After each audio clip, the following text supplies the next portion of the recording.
Bonjour, dans cette capsule, nous traiterons des ondes, soit la matière du chapitre 4. Dans votre manuel observatoire de la page 91 à 99, vous pourrez trouver des informations complémentaires.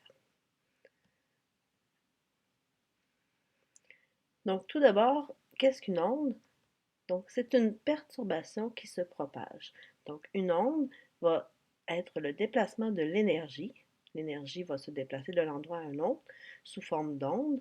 Et c'est important de noter que l'onde ne transporte pas de matière. On peut dire qu'elle ne fait que déplacer temporairement la matière lors de son passage. Il existe deux modes de propagation des ondes euh, dans la matière. Donc la propagation peut être longitudinale ou transversale. Dans la petite animation qui suit, vous pouvez voir la différence entre les deux.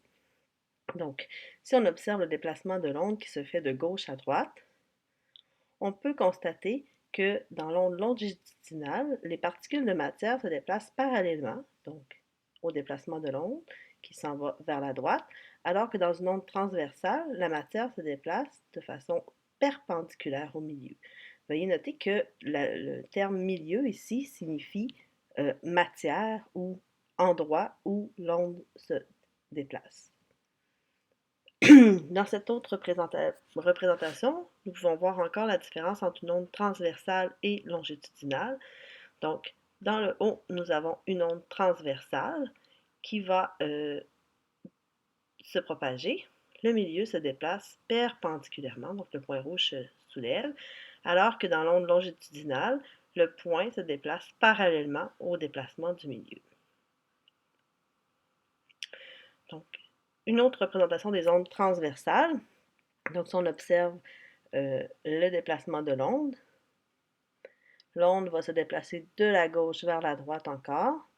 Mais si on observe bien chacun des points du milieu, donc par exemple sur la ligne blanche, le petit point bleu monte et descend et ne se déplace pas avec la perturbation ou l'onde. Dans les ondes transversales, la partie qui va être située au-delà, donc la position de repos, au-delà de la position de repos, sera nommée crête, alors que la partie sous la position de repos sera nommée creux. Donc, la position de repos, c'est le milieu sans perturbation.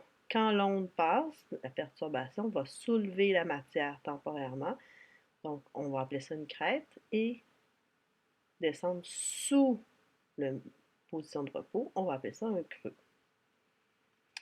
Dans les ondes longitudinales, donc un autre exemple d'onde longitudinale, ici ça représente un haut-parleur qui projetterait un son étant une onde longitudinale, on peut observer que la matière se déplace parallèlement, l'onde s'en va vers la droite et le milieu oscille temporairement au passage de l'onde, parallèlement au déplacement de l'onde au complet. Dans les ondes longitudinales, on va retrouver deux zones différentes. Donc, une zone de raréfaction qu'on va observer en une section plus étirée du ressort, par exemple, dans ce cas-ci, alors que la zone de compression est l'endroit où est-ce que le ressort est comprimé, donc le passage de l'onde se fait une zone de compression, une zone de raréfaction, c'est ce qu'on appelle un cycle. Donc, un cycle complet d'une onde longitudinale va comprendre une zone de compression et une zone de raréfaction.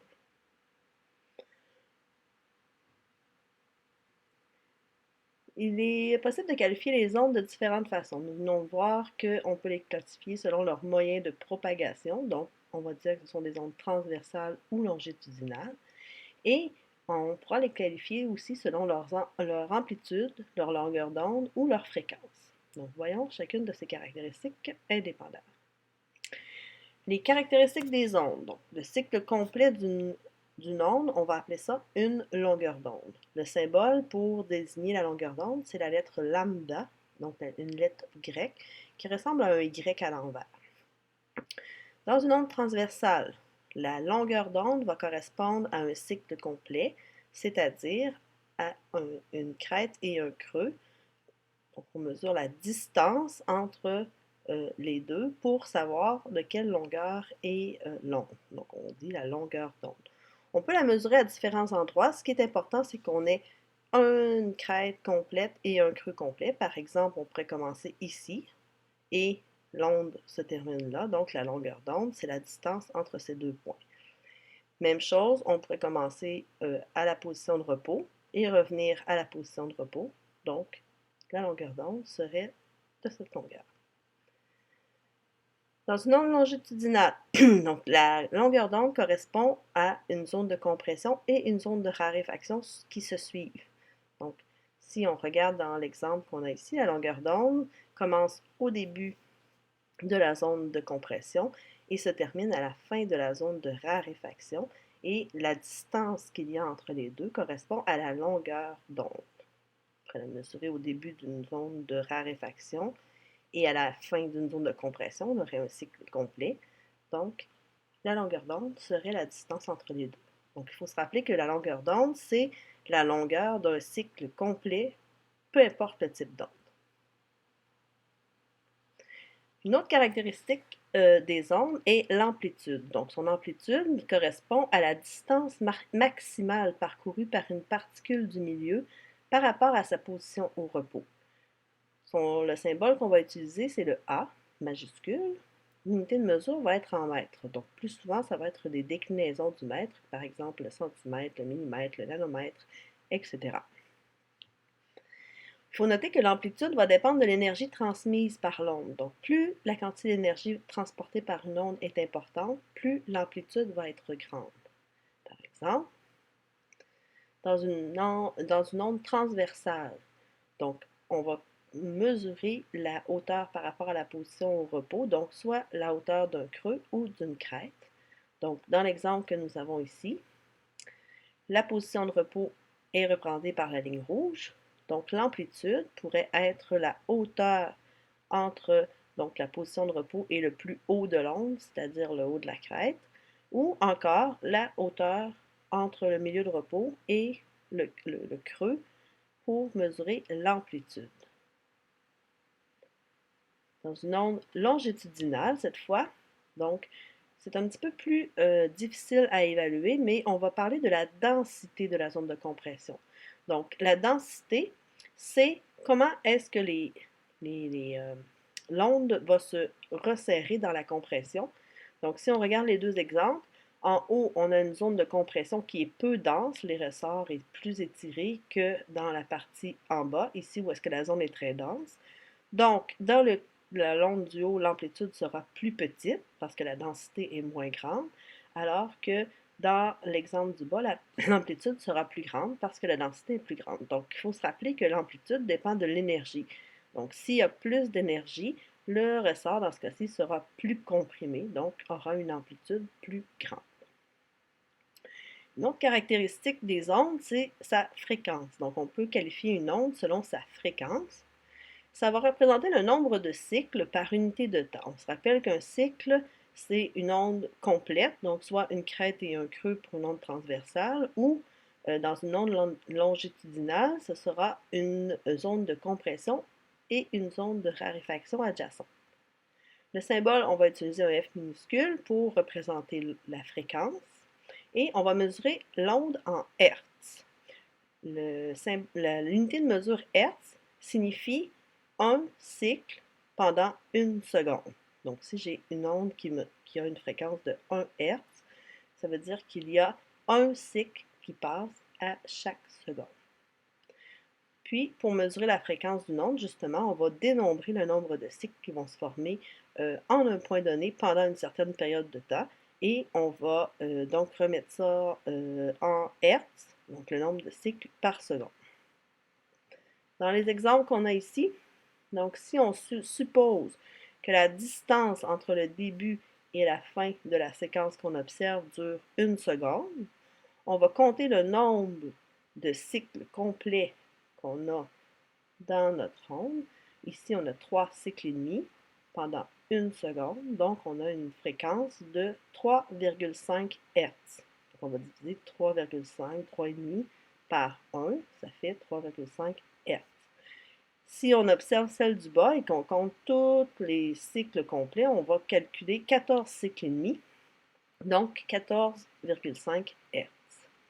Pour ce qui est des ondes longitudinales, on devra compter le nombre de cycles complets également. Donc, une zone de compression suivie d'une zone de raréfaction fait un cycle.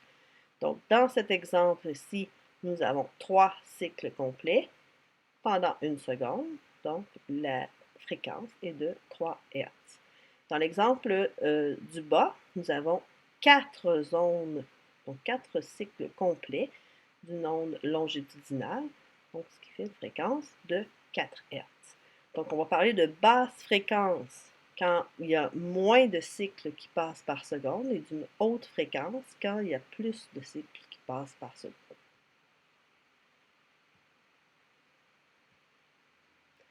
Maintenant, donc, il est possible, donc il existe 2 types d'ondes différents dans celles qui existent, donc les ondes mécaniques et les ondes électromagnétiques.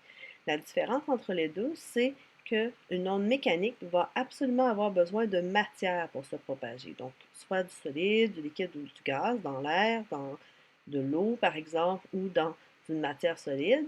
Une onde mécanique peut se déplacer. Elle ne peut pas se déplacer dans le vide, contrairement à l'onde électromagnétique qui, elle, peut se déplacer dans le vide, par exemple dans l'espace, et également dans le milieu matériel. Donc, dans la matière solide, liquide ou gazeuse, c'est possible. Donc, si on regarde des exemples, une corde qui ondule, qui est ondulée par une énergie que les deux personnes pourraient lui transmettre, sera une onde mécanique parce qu'elle se transmet dans la matière. Même chose pour des vagues. Donc, des vagues vont vont être le déplacement d'ondes à la surface de l'eau.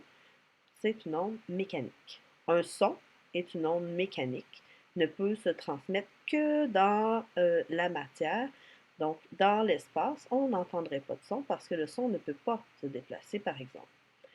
Et un autre exemple, les tremblements de terre qui vont produire des ondes sismiques, donc le déplacement dans la matière, s'agit d'une onde mécanique. Pour ce qui est des ondes électromagnétiques, donc on va avoir des rayons X, des rayons gamma, des rayons ultraviolets, des ondes radio, les rayons infrarouges, la lumière, donc sont des exemples d'ondes électromagnétiques, c'est-à-dire qu'elles peuvent se déplacer dans la matière, donc à la surface de la Terre, dans l'air, dans les différentes substances qui composent euh, notre environnement, mais également dans l'espace où il n'y a pas d'air ou de matière. Dans la plus grande majorité de l'espace, il n'y a rien de tout ça. Donc, les ondes peuvent toutefois se déplacer parce qu'elles sont électromagnétiques dans le vide. Si on regarde un exemple d'une onde pour pouvoir l'analyser, donc on parlait des caractéristiques, donc on peut qualifier une onde. On pourrait dire que cette onde est une onde transversale parce que son déplacement par rapport au milieu est perpendiculaire, ça monte et ça descend. Son amplitude est de 1 cm. Donc on écrit A est égal à 1 cm. Comment je fais pour savoir ça? Donc on va mesurer la distance entre la position de repos et le haut d'une crête, par exemple, et on obtient 1 cm. Donc son amplitude est 1 cm. Pour ce qui est de la longueur d'onde, c'est la mesure complète d'un cycle. Donc, la longueur d'onde, ici, est de 1 cm également. Donc, entre deux crêtes successives, on a 1 cm. Pour ce qui est de la fréquence, on a 9 cycles pour 1 seconde. Donc, si on suppose que la durée de cette onde est de 1 seconde, ça prend 1 seconde à cette onde pour faire ce chemin.